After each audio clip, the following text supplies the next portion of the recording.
We are going to get into hair cutting part 3. This section is going to be on hair cutting tools. Once again, I'm reading out of the Milady Standard Cosmetology 14th edition, and let's jump right into it. Hair cutting tools. Understanding the functions and characteristics of the following tools and how to use them safely for you and your client is key to achieving the best hair cutting results. Hair cutting razors are mainly used for a softer effect in the hair end. They can create an entire haircut, thin hair out, or texturize in certain areas. Razor cutting is not recommended on relaxed hair as it tends to tear at the shaft. Although razors are often used to soften the ends of extensions for optimal blending, always use caution when razor cutting textured hair, as it can tear at the shaft, create frizz, and produce uncontrolled shapes. Razors come in different shapes and sizes, and with or without guards. The razor should always be new and sharp when performing razor techniques. Dull razors can snag, tear, and damage the hair. Check your local state agencies for information about proper razor disposal. Clippers are mainly used when creating short haircuts, short tapers, fades, and flat tops. Clippers may be used without a guard to shave hair right to the scalp, called balding, with cutting guards of various lengths, and for the clipper over comb technique. Trimmers are a smaller version of clippers.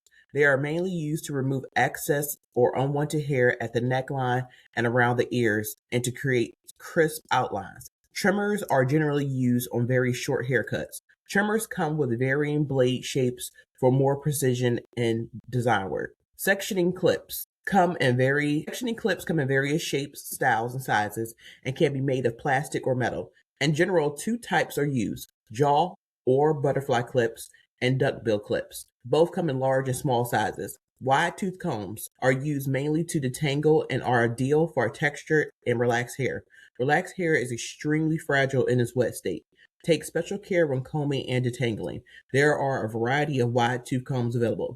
Tail combs are used mainly to section and subsection the hair. Barber combs are used mainly for close tapers on the nape and sides when using the shear over comb technique. The comb's narrow end allows the shears, clippers, or trimmers to get very close to the head. Styling or cutting combs are referred to as all-purpose combs, are used for most hair cutting procedures.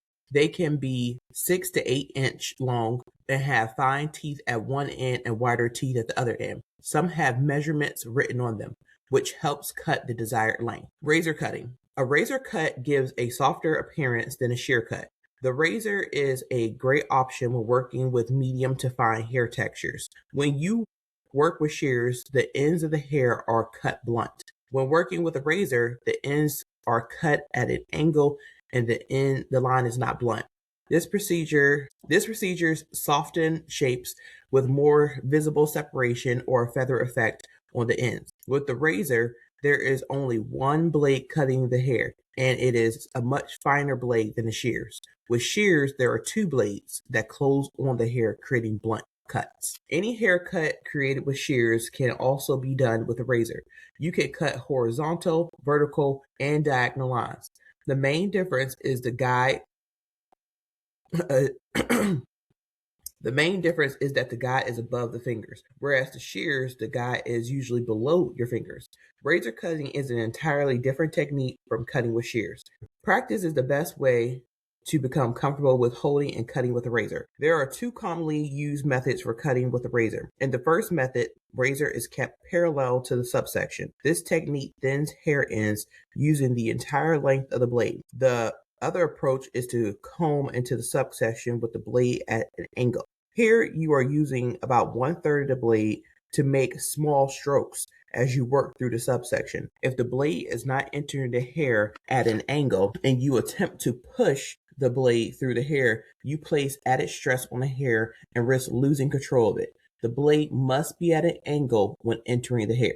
When cutting a section, move from top to bottom or side to side, depending on the section and the finger angle. Examples of razor techniques and hand positions on a vertical and horizontal subsection are found in figures 11.6.6 and 11.6.7. 6.7. Sorry, I have kids. Holding the razor. The razor is a versatile tool that can be used for an entire haircut or just for detailing and texturizing. Holding and working with a razor feels very different from holding and working with shears.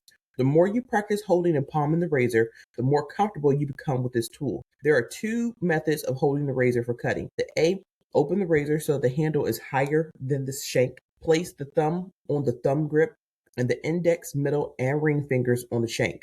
2. Place the little finger in the tang underneath the handle. 3. When cutting a subsection, position the razor on top of the subsection, the part facing you for maximum control. Method B. 1. Open the razor until the handle and shank form a straight line. 2. Place the thumb on the grip and wrap the fingers around the handle. Just as you hold the comb and the shears in your cutting hand while working, you also palm the razor so you can comb and section the hair during the haircut. Curl your ring finger and little finger to palm the razor. Hold the comb between your thumb and index and middle fingers. Most accidents with razors happen when combing the hair, not when cutting the hair, because of a loose grip when palming. Practice keeping a firm grip on the razor with the ring and little fingers, which keeps the open blade from sliding and cutting your hand while combing the hair. Handling the comb. The comb's wide and fine teeth are both regularly used when cutting hair. The wide teeth are used for combing and parting the hair, while the finer teeth comb the section before cutting. Since wider teeth provide less tension, a wide tooth comb may be ideal for textured hair. Finer teeth provides more tension and are useful when cutting around the ears, when dealing with challenging hairlines due to growth direction, and when cutting dense, straight, wavy hair. Tension in hair cutting is the pressure applied when combing and holding a subsection of hair. Tension is created by stretching or pulling the subsection. Tension ranges from minimum to maximum. Minimum tension is combing the hair and holding the section straight without pulling the hair. Maximum tension is combing the section straight and slightly pulling the hair. You control tension with your fingers when you hold the subsection of hair between them. Consistent tension is important for constant, even results in the haircut. Use maximum tension on straight hair when you want precise lines. With curly or wavy hair, less tension is better because a lot of tension will cause more hair shrinkage than usual as it dries. Use minimum or no tension around the ears and on hairlines with long growth patterns or when cutting dry hair to shape. Clippers. Clippers are electric or battery operated tools that cut the hair by using two moving blades held in place by the metal plate with teeth. The blade action is faster than the eye can see. Clippers can be used with or without a guard, which is an attachment that fits over the blade plate and varies in size from a half to 1/8 to 1 inch. Clippers are mainly used for cutting shorter haircuts and creating a taper, or hair that is cut very short and close to the hairline gradually gets longer as you move up the head. Use clippers on longer lengths for blunt cuts and to remove bulk before refining a haircut. Today, clippers are used more often in short hair cutting. Clippers can be used as follows: without length guards to remove hair completely, great for cleaning up necklines and around the ears. Without length guards to taper hairlines from extremely short lengths into longer lengths using the clipper over comb technique. This technique is very similar to shear over comb, except that the clippers move side to side across the comb rather than bottom to top, with length guards for short layer cuts. The three clipper motor types are magnetic, pivot, and rotary. Magnetic motors are for light duty only. Pivot motors can clip through thicker hair with less effort and faster results and are best suited for hairstylists who use clippers only a few times a week. Rotary motors can clip through the thickest sections with ease and are preferred by most barbers. Tools for clipper cutting. When clipper cutting, there are several tools to have on hand. You will not need each tool for every haircut, but it's important to understand when these tools are needed. Clippers come in different shapes and sizes. They can be used with or without attachments. Clipper blades. Some clippers feature interchangeable blades that are available in a variety of styles, sizes, and lengths. They can be attached to the clipper with a simple snap-on design. Detachable clipper blades are used in lieu of clipper guards. Clipper guard attachments. When attached to the clipper blades, clipper guards, also known as attachment combs, allow you to cut all the hair evenly to an exact length. The lower the number, the shorter the hair. Clipper guards generally range in hair length from a number 1 guide at 1/16 inch to a 1.25 inch length. Clipper guards can be switched out at different points in the haircut to create different hair lengths. Hair cutting shears are used mainly for removing length and detailing the haircut. Thinning shears are called blending or tapering scissors, are great for removing excess bulk and for blending one area with another. Combs have a variety of uses. Regular cutting combs have wider spaced teeth for combing and cutting and finer spaced teeth for detailing, shear over comb, and clipper over comb techniques. The classic barbering comb is often used at the nape, sides, and around the ears and allows you to cut the hair very short and close to the head. The wide tooth comb is used when cutting thicker and longer lengths where detailing is not required. Trimmers. Trimmers, also called edgers, are usually cordless, smaller size clippers. They are mainly used to clean the necklines and around the ears. Using trimmers around the ears, when cutting a clean line around the ears, use both hands to hold the trimmer sideways, using just the outer edge on the skin. Arc the trimmers up and around the ear. As you reach the area behind the ear, use the comb to hold the hair in place and continue with the arcing motion. Using trimmers at the neckline. Clean up the hair that grows on the neck below the design line. Trimmers can also create more defined lines at the perimeter. Using tattoo trimmers. This is a great tool for hard to reach areas because of its slender design. It is great for outlining, trimming beards and mustaches, and creating elaborate designs with ease.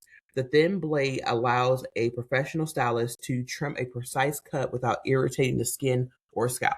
Trimming facial hair. Clippers and trimmers can also be used to trim beards and mustaches. The technique is very similar to shear over comb and clipper over comb. When removing length, use the comb to control the hair and always cut against the comb. You can also use the length guard attachments to trim a beard to the desired length. If you use hair cutting shears to trim facial hair, have a less expensive pair for this purpose because facial hair is very coarse and may dull your hair cutting shears. Some clients have long eyebrows and excess hair in or on their ears.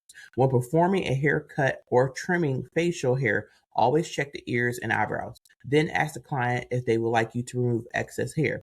Have your client close their eyes and keep them closed, and also remain silent and still while you are trimming their facial hair.